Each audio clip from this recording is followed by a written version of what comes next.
LATEEF ADEDIMEJI lórúkọ mi, ẹ̀yin èèyàn mi nílé lóko lájò, ìròyìn ayọ̀ ni mo mú wá fún yín, ṣé mo bó ṣe ń lọ.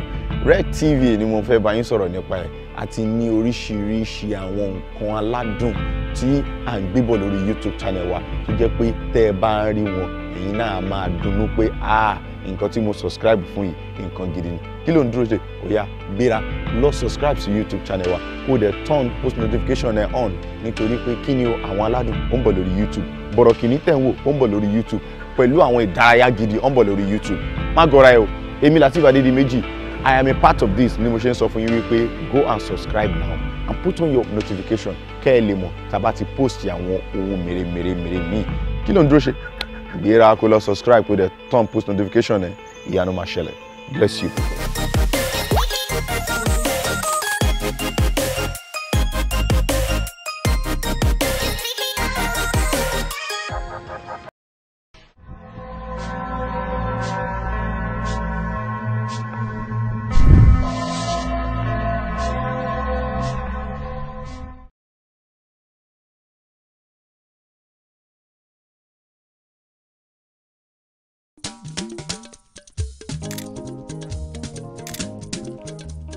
Àwọn aládùn rẹ̀ o kílẹ̀ ti wí.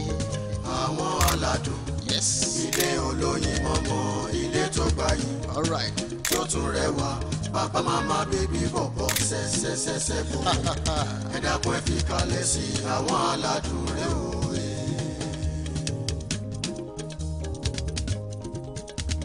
Àwọn aládùn rẹ̀ o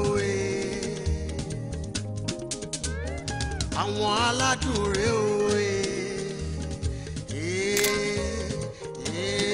àwọn aládùn kájọ máa ṣeré o ṣẹ́ṣkẹ́ṣkẹ́ àwọn aládùn rẹ̀ o.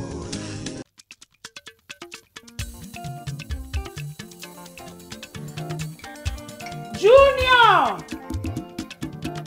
Jùmọ̀kẹ́ tọmọdé tàgbà ilé àwọn aládùn lọ. Junior Jùmọ̀kẹ́. Ìròyìn ò ta fojú bá. ló tẹ̀ ń lo orúkọ wọn bẹ́ẹ̀ yẹn fẹ́ pè wọ́n pa ni. Àwọn ọmọ yóò ní pa mí. Ṣé kò yẹ kí n pariwo orúkọ wọn ni? We have a lot of things to put together. Kálejò tó bẹ̀rẹ̀ sí wọlé, wọ́n dẹ̀ ń gbómi lóhùn. Ṣé fẹ́ sọ pé ẹ̀gbọ́n ni? Junior!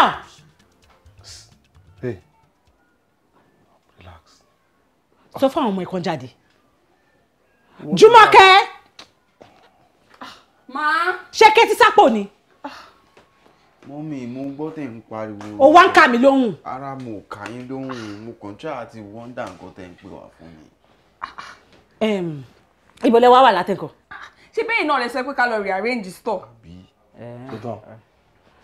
Mo ti gbàgbé. Kí gẹ, ṣé kò wá ti yẹ̀kẹ̀tẹ̀ wá parí yẹn látẹ̀kọ̀ tí mo ti fún yín nìyẹn sí? Látẹ̀kọ̀. Àti ìṣetán náà àìṣe bẹ̀rẹ̀ ní. Ó yẹ fìyẹn lẹ́nu. Jùmọ̀kẹ́, wá lọ sí kitchen sìn. Wàá gbé ata àti chicken butter nítorí a ní láti bẹ̀rẹ̀ sí ń dáná kí àlejò tó bẹ̀rẹ̀ sí wọlé. Junior, wàá mú gbálẹ̀, wàá gbá gbogbo bíbà, wàá clean gbogbo cobwebs tó wà lókè, then wàá mop ẹ̀ tó bá ti ṣe tán. Pápápápápá kẹ́ ṣe fast. Wọ́n mi ṣe dandan ní ká ṣe gbò yẹn ni kí n ṣe dandan náà. Dandan ni o, dandan ni. Àbò fẹ́ káwọn àlejò wọnú bíbà sí kó máa fojú onídọ̀tí wò wá ni. Mi láìkẹ́ o, nǹkan tí bá ṣe bí mo ṣe tó ní kẹ́ ṣe bá mi fẹ́ o. Mo ṣáà ti gbà lẹ́ẹ̀kan, ṣáwọn àlejò yìí fọ́ máa fi orí rìn ni. You get orí báwo.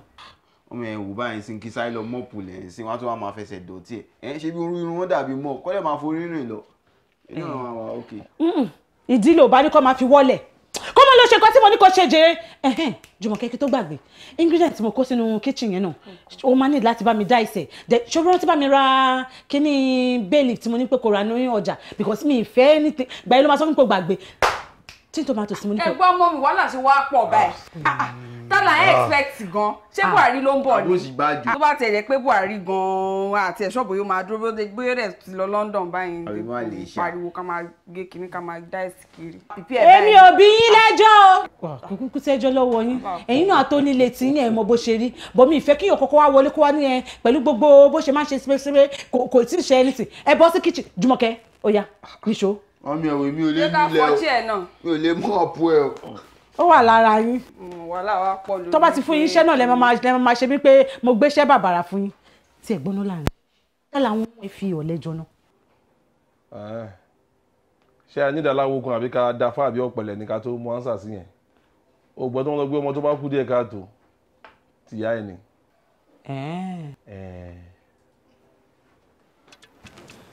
Oda. Ebun ni o. Aderinko. Oh my God. Sí mi o. Ẹ̀yin ni mo rí láì gba tíkẹ́ẹ̀tì. That is it. Ṣé mo ti fẹ́ pè kí n béèrè pé bó ló dé? Ẹ̀dẹ́ nìyẹn. Ẹ̀yin báwo? Tani o mọ̀ Jọ̀wọ́lá yín? mi. Ó ga jù. baby Can't you greet girl. mommy? Mo kò ní ìdó tí kì í ní. Ọ̀gá, ẹ ṣàkọjọ́ mẹ́ta. Ṣé Aderinko?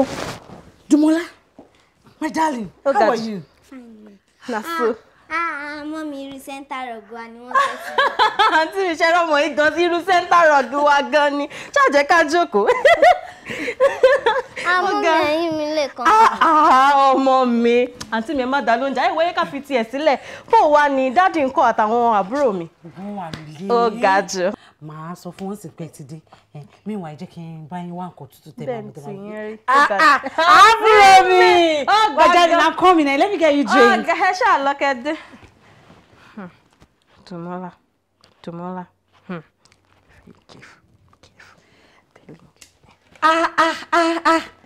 Àǹtí mi, ó ga jù, ó ga gan. Àlejò ni mo rí. Ẹ wo àlejò gan ni, ẹ ṣàṣe. Ó wá ní. Àwọn iṣẹ́ wà ń bẹ̀ o, iṣẹ́ wa wà. Olúwa ṣe. Bó tiẹ̀ ní iṣẹ́ tẹ̀yìn náà, ó ga o. Mo dúpẹ́ gan Ọlọ́run. Pẹ̀lẹ́, kẹ́ kọ́kọ́ bá mi manage juice ká tó set table fún oúnjẹ àbí? Nǹkan tútù. Juice. Ẹ̀rí mo ṣe fẹ̀ tó ni. Kódà èmi ò máa mú àwọn juice yìí mọ́. Àti juice àti soft drink. Ṣúgà náà ló kún náà. Èmi dẹ̀ ń diet, mo watch weight mi. Mi dẹ̀ mú àwọn soft drink. Ẹ máa bí ọmọ mi mú soft drink àbí? Mọ́mí ṣé àdùnkì lè wá fẹ́ máa mú ni? Hard drink. Àwọn yóò serious ẹ̀gbọ́n mi ẹ̀rí. Ṣé tó ń sìn? Ó yá mo drink ẹ̀ ń gbà náà. Rárá mọ́mí ò tí sọ pé kí n mú sìn. Ara àǹtí mi má dá lóhùn. Ẹ mọ Dùmọ́lá bó ṣe máa ń ṣe nìyẹn. Ẹnu ẹ̀ yìí kò kí ń dákẹ́. Ó yá gbé kó mú. Ẹ̀rí pọ́n tí mọ́mí lójú ni tábádélé wọn máa nù mí. Àǹtí mi ìmọ̀ lójú jàre ẹ má dá lóhùn. Mi ìmọ̀ lójú mi ìmọ̀ Dùmọ́lá ṣọ̀tẹ̀ máa kí ẹ̀gbọ́n mi kó máa bínú sí mi o. Ó yá gbà kó gbà. Adums dùnmí bébì mi ọ̀wọ́n ó ga jù. Àǹtí mi bò wà ní. Ilé ètò tẹ̀tí wá, mo ní a lot of things tí mo fẹ́ put in place. Ṣé lóòótọ́? Ó ti ẹ̀dá bó ṣe wá. Mo ti àkọ́kọ́ miss ọwọ́ mi. Jálẹ̀ wẹ́ jẹ́ kí lọ change. Mo mà ti ń try number wọn. Oh my God, mọ́mí.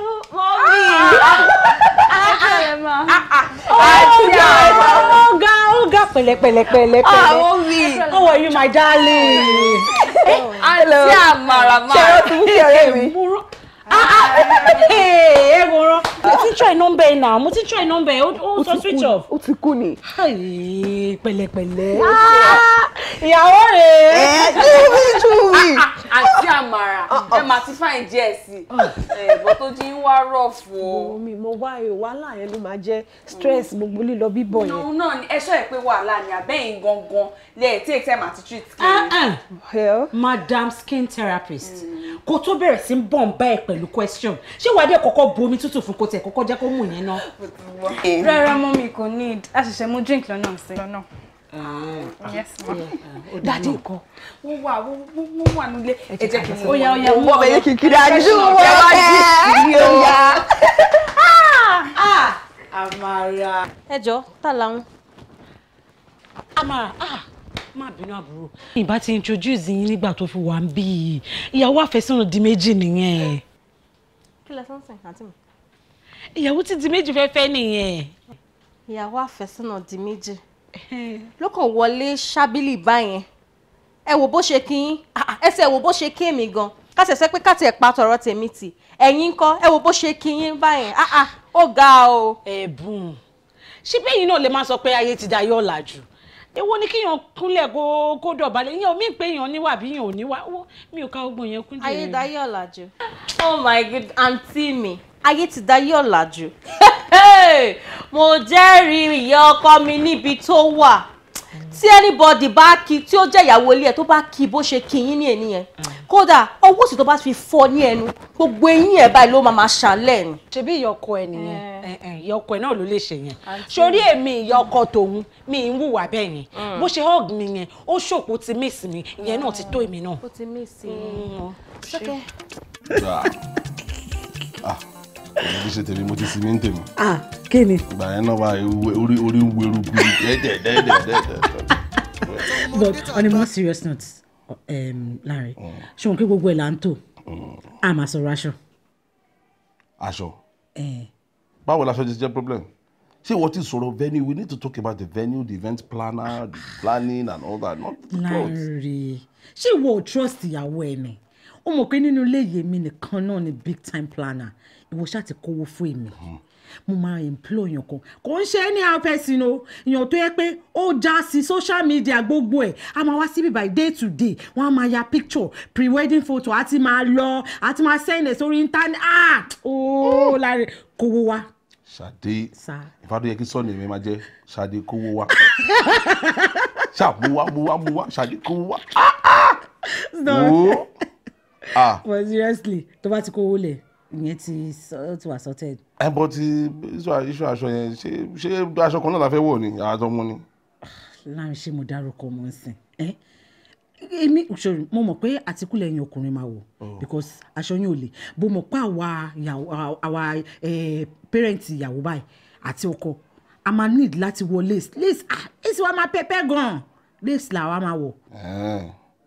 A máa wọ the same thing kí ni ìtumọ̀ yẹn pé bóyá ìfẹ́ wà nìyẹn àbí unity wà ní kíní kan. Ọkọ mi ò já sí o ìgbà tó yẹ pé iṣẹ́ yìí ni just medical terms ní kọ́ ló mọ̀ mo dẹ̀ mú ẹ mú ní wo fashion show mo nǹkan tí ń ṣe onírárá ṣé òun mọ̀ páyé ti dayọ̀ làjù parent ọkọ àti parent ìyàwó wọ́n máa wọ the same thing ìyẹn ló máa show pé wọ́n ti di kọ̀ọ̀kan náà ò já sí rárá pẹ̀lú gbogbo fashion show tí máa ń ní. ìyẹn ò ṣó nǹkan kan jà kan tọ́ra wa ní pé àjọ wa aṣọ kan náà gidi kan tán a lè kúrò ń bẹ́ẹ̀ sí báyìí kí ọkọ dìgbàjú lu ìyàwó kí ìbẹ̀bẹ̀ lọ náà nìyẹn àti parí ẹ̀ náà nìyẹn. kò ń ṣe ti tàwọn ọmọ wa tí wọ́n dìgbàjú lu èmi ẹ̀yin lẹ́tì ẹ̀ mọ̀ yẹn òye tẹ́ gbogbo tẹ́ sọ yẹn èmi kàn ń ro pé báwo ni mo ṣe fẹ́ nínú aṣọ Ìgbò.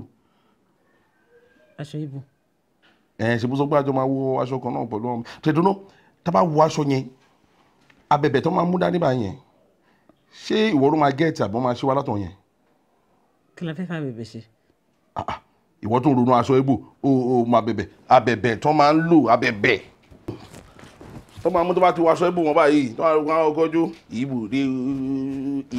Kí ni. Kwenu. Stop tó wọ́.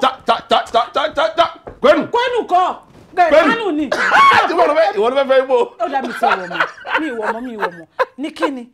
Èmi ò bá wọn wáṣọ Ìgbò. Wàá wọ̀. Níbi tí style àlànà ó mọ̀ mí náà ó mọ̀ mẹ́ tí style tá à ń sọ yìí wà tá máa wọ off shoulder tá máa wọ peplon tá máa fún léèsì tó yé kébù sí màá máa wọ àpòjì aṣọ chia èmi ò wọ ní ọ̀pọ̀ síbò kan wà nǹkan mi. Ó kì í gbà tó wá ní ṣé táwọn àwọn ní wáṣọ pò ṣé wọ́n ti gbà láti wáṣọ tiwa ni. Wo mi ti bẹ anybody sọ but ní ti ṣàìṣàìṣàì tó ṣe wo mi ti ẹ fẹ́ ègbèmí àwa kó sí àpòṣe aṣọ chia mo jẹ́ gẹ́gẹ́ bí upholstery náà before níjọ.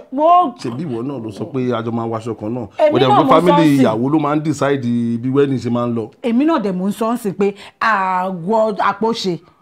Ọláṣadé má lọ máa ṣe gàràgàrà ńbẹ kó má lọ rò pé wọ́n fẹ́ fi ọwọ́ lágbá wọn lójú o understand. Meanwhile bó bá ṣe wù kó jẹ́ àti ẹtì bí mo fẹ́ kẹ́ mọ̀ pé ẹrù ìyàwó yẹn gan lásán is enough load. Alright now wàá ti fẹ́ join ní aṣọ pẹ̀lú ẹ̀ á dákẹ́ bá mọ yẹn rò dáadáa o owó tó máa fi jẹun after wedding kó má lọ máa fi raṣọ o wàá wá jókòó sílé tiẹ̀ ń sọ wá sí máa milk mi ọmọ àwọn àmì lè máa jìyà. Láròdé ń sọ̀rọ̀ báyìí. Recession wa ń ta o. kówó gidi wá kówó gidi wá ká raṣọ gidi fún nǹkan gidi so that lẹ́yìn ọ̀la a sì lè wọ́ lọ sí party gidi. owó gidi náà ni gbogbo ẹ̀ fi bẹ̀rẹ̀. owó mo ti gbọ́ ṣáàṣì kó da ìyàwó is here she is at your beck and call you can always ask anything you want to ask from her èmi kò fún mi feedback ẹ jẹ́ kí n mọ bó ṣe ń lọ but please above all be careful. ọkọ mi. tó wá ti dọ̀rọ̀ owó báyìí náà ni. ọkọ mi. mo máa represent ẹ ni. ọ̀gbẹ́ni súnmọ́ bí jèrè. I love you.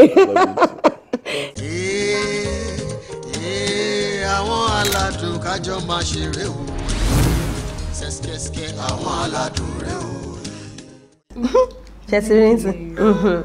Must find another. See. Chetiri. Honestly, it's really beautiful. So you are be buying. Must find Chetiri. Off shoulder, you look called a big trend, but you can see. This is so beautiful. See the lace. Oh God. So, moi we are can share normal ball gown from church. Can wash off shoulder for reception dress.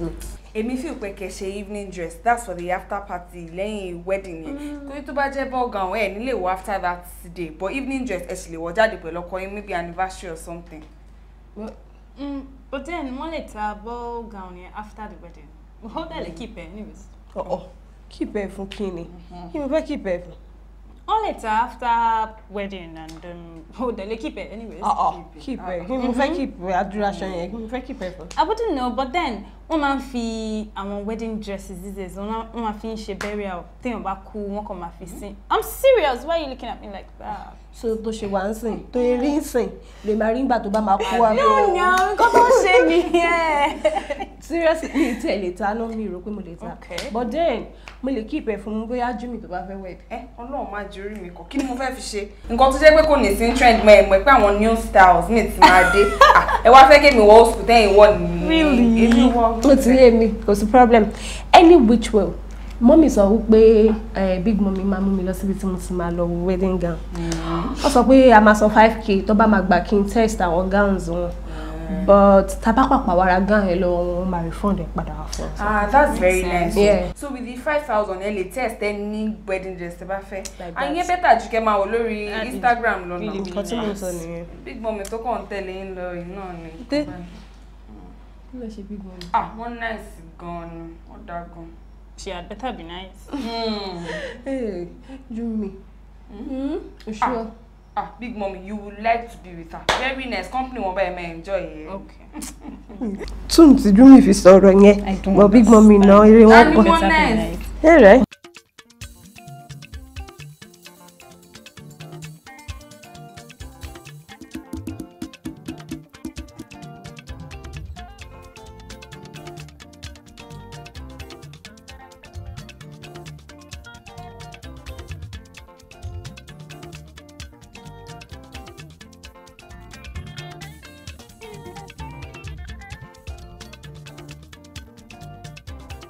Welcome to S03 Bridals. Ẹ ṣé ẹ pẹ̀lẹ́. Yes ma'am. À ń wo náà pé àti l'appointment kẹ. Welcome. Láti ó mà ga o. Wow. Àbúrò kí ló dé? Eléyìí téèyàn bíi mẹ́ta fi ṣègbéyàwó náà. Lẹ́dẹ̀ dá gbogbo ẹnu yìí. Yes ma'am. Ẹ jẹ́ mommy ẹ jókòó báyìí. Oh, ẹ ṣé, thank you. You can sit around there. This is actually happening. I know, right? Ẹ ṣé àdúpẹ́. Once again, welcome to S03 Bridals. Sorry, who's the bride? I'm here. She. Wow, you're so beautiful. That's my I love angel. your shade.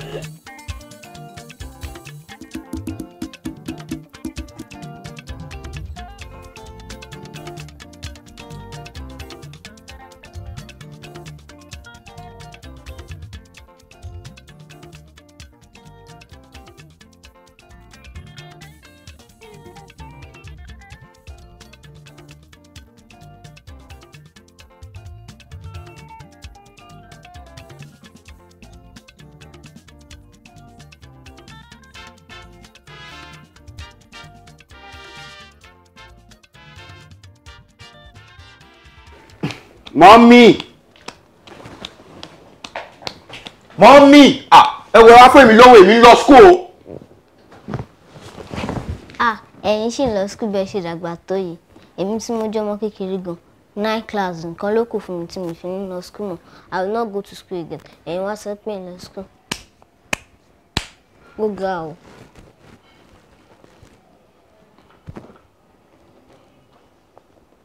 Kí ló dé? Ẹ wá nǹkan ni.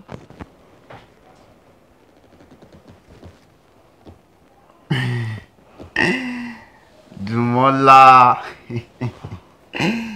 You see, she school tèmi lọ. Higher institution gangan lèmi lọ. You know where we study politics, the use of socialism, all those. Àwọn school to posh. Àwọn school to yẹ pé àti máa ń kọ́, you know, the importance of politics, you know, live social media, stuff like that. She'll get. Àwọn school to posh yẹn dáadáa. ẹ̀yin fóyìnbó ńlá sọ̀rọ̀ kí n fi lè wà confused àbí ṣèbí nítorí pé ń lọ sí junior school la fi ń pè yín ní junior àbí kí là ń pè yín nínú ilé.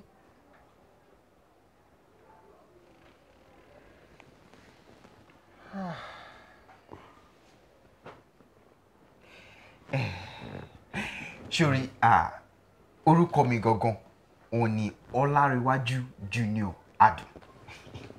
Ṣé ti yẹ báyìí? Orúkọ yín ni junior bí táwa ni senior. Senior? Dádì mi gangan ni Ọlárewájú Adun doctor. Ṣùgẹ́t àwọn ní senior gangan èmi ni junior. Ẹ ti ń parọ́ àbí? Parọ́. Lórí tẹ fi kọ́kọ́ sọ ẹ. Mi ò kí ń parọ́, ọmọ Ọlọ́run kí ń parọ́, ọmọ Ọlọ́run lèmi. Ọmọ Ọlọ́run wo ni kò kí ń parọ́? Ọmọ Ọlọ́run ni dáàdì mi náà, but all the time ni wọ́n máa ń parọ́. Àná wọ́n sì parọ́ fún mi páwọn pọ̀ páwọn fẹ́ lọ bá mi ra ice cream. The same one tí mo wá fún mi.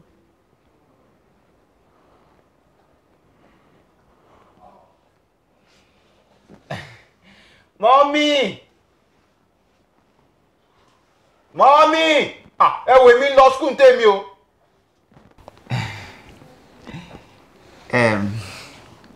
Jùmọ́lá, sórí, mi ti fẹ́ máa lọ school ṣe ti gbọ́. Ẹ ṣàfẹ́ mi ní fóònù kí n fi máa play game.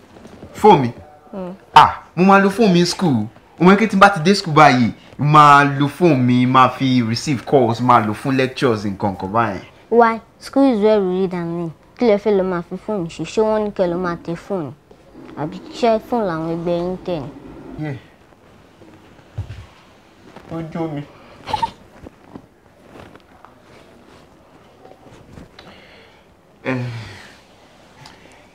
Ọmọ ṣẹlẹ̀. Mọ́mí!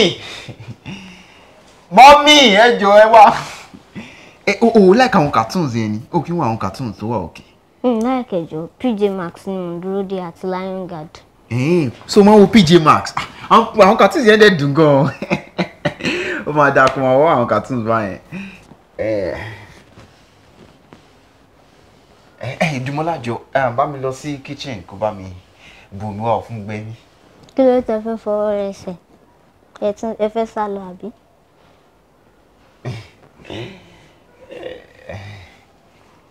Kí ló tẹ tún fi fọwọ́ ra wọ́n? Ok, mi ò fọwọ́ ra nǹkan kan sìn. Lọ bá mi bomi wá, ó ṣe. Ok. Ẹ ṣáà má sá lọ.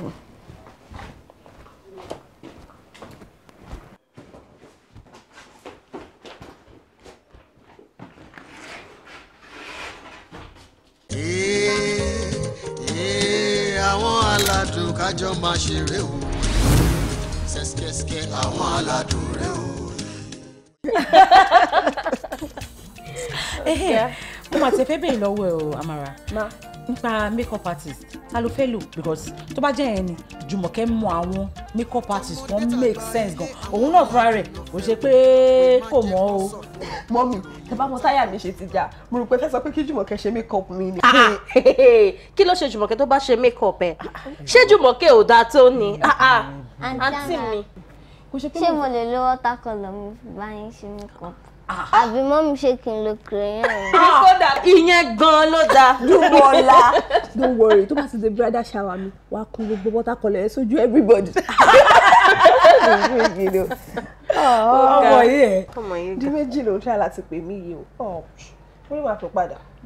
Ṣé brother baby ló ń pè yín? Tattoo ni brother baby o. Ọkọ wọn ni all the time tó bá ń kún aṣọ ẹ ló baby ẹ ló ló. Ọlọ́run máa gbà mí lọ́wọ́ ẹ o, Dùmọ́lá. Ṣebí tí dáàdì náà bá ti ń pè mọ́mí máa ń sọ ẹ ló David ẹ ló David ẹ ló David torí orúkọ wọn ni David. Mo ní o fún ọkọ ẹ pet ni. Ẹ̀wọ̀n tí mi ẹ gbàgbé ẹ̀jà rẹ̀ David ni David ń jẹ́ orúkọ ẹ nìyẹn. Ẹ̀gbọ́n mi, ẹ wo bá a ṣe máa rí nìyẹn o. Ó tiẹ̀ bẹ́tà.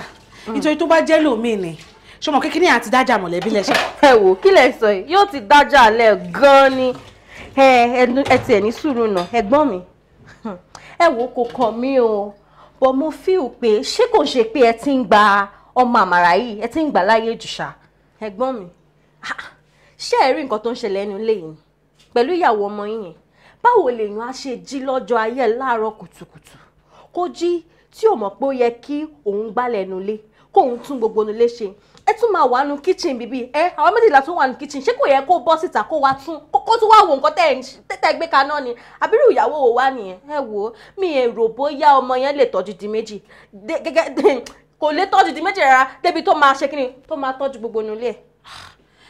ṣó fẹ́ gbọ́ the fact pé ọmọ yẹn òun assist mi nílé àbí kò ń tẹ̀lé mi ṣiṣẹ́ ilé kò mí pé kò lè tọ́jú ilé àbí tọ́jú ọmọ mi moreover àlejò ní ìdí méjì dẹ̀ ní kí n bá òun take care iṣẹ́ bí ìyàwó tí ọmọ mi fẹ́ ó ti dánmọ tèmi náà ní ìwọ náà dẹ̀ mọ̀ pé wedding preparation ló wá fún wàhálà tó ń ṣe ti pọ̀ ṣé màá tún wá fún ní stress ni. àǹtí mi àwítán pọpẹsẹ o wàhálà tó ń ṣe ti pọ̀ jù di méjì ní kó wá síbí kó wá sinmi ẹjọ́ nítorí lọ ṣó ti lóyún sínú ni kò kàn mí o àǹtí mi kò kàn mí o ní tilẹ̀ tọ́ lọ́hùn ṣùgbọ́n ṣó ti lóyún sínú ni tábà tiẹ̀ wo gan sef ṣé ẹ rò bóyá ó yẹ kọ́mọ yẹn lóyún gan sef kó tó ṣe wedding pẹ̀lú oríṣiríṣi gbogbo nǹkan tá à ń gbọ́ ń ta ẹ̀gbọ́n mi máa mò ń sọ̀rọ̀ ni bó ṣe rí ni mo ṣe ń sọ. wọn bá nìyàn sọ̀rọ̀ sí ọ̀rọ̀ ọmọ ìwọ jẹ́gẹ́ bí Ọlọ́run ni ṣó fẹ́ gbọ́ tó bá ti tó àsìkò tí di méjì àti ìyàwó ẹ̀ máa bẹ̀rẹ̀ sí lọ́mọ Ọlọ́run á ṣe ọkùnrin á ṣe obìnrin fún wọn lágbára Ọlọ́run. kí ni mo expect kẹsàn Ọlọ́run á ṣe ọkùnrin á ṣe obìnrin fún wọn ṣùgbọ́n ṣe rí ọmọ yẹn bórúkọ ẹ ṣe jẹ́ Amara tó bá fi lè wọnú ìdílé wa báyìí àràkàrà ni ó mọ fi wá. ó ṣe ṣé gbogbo ẹnu ló fi ń sọ̀rọ̀ ṣé bí èmi ló wá wá. ẹ má bí mo kàn ní kí n sọ bọ́kọ̀ mi ṣe rí ni. èmi ṣe ló wá wá ìyàwó ọmọ mi ṣáà ní fi nǹkan mi lẹ̀. àǹtí mi. mi lára ro mi ẹ̀bùn ó tó o ṣe. ẹ o kò tán síbẹ̀ o by the time tó bá pè ìyá ọkọ bọ́tà tí mo step out tí mo ti gẹ́gẹ́lẹ́ mi sẹ́gbẹ̀ ṣe mọ̀ pé àwọn ọ̀rẹ́ mi máa ti wà lẹ́yìn mi tó lórin yẹn bá wá bẹ̀rẹ̀ orin tá a sọ máa wá kíjọ́ ìmọ́lẹ̀ tó máa fún mi ní orin. onígẹ̀lẹ̀ yìí sẹ́tẹ̀lẹ̀ ẹ̀jẹ̀ wọ́n máa sọ̀tọ̀lọ̀ onígẹ̀lẹ̀ yìí sẹ́tẹ̀lẹ̀ ẹ̀jẹ̀ wọ́n máa sọ̀tọ̀lọ̀.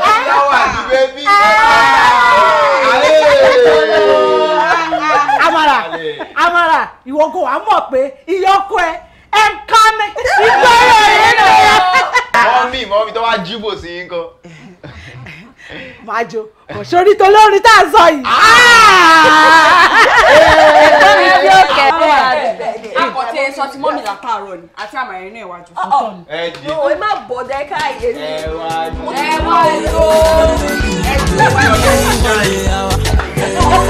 lọ ìfẹ́ mi wọ́n lè àwa o àbùkí fọ́ọ̀mà dé. irú ijó wo ni Amara ń jó báyìí ṣé ijó tó fẹ́ máa jó níwájú àwọn àlejò lọ́jọ́ wedding náà lélẹ̀ ó ga ọ ijó bí àwọn ọmọ alẹ́.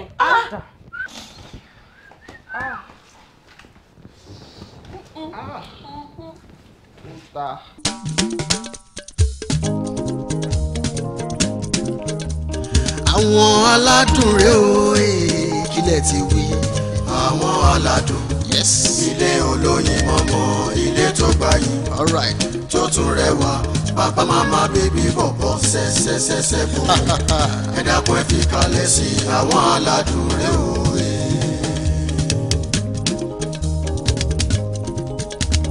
àwọn aládùn rèé o àwọn aládùn rèé o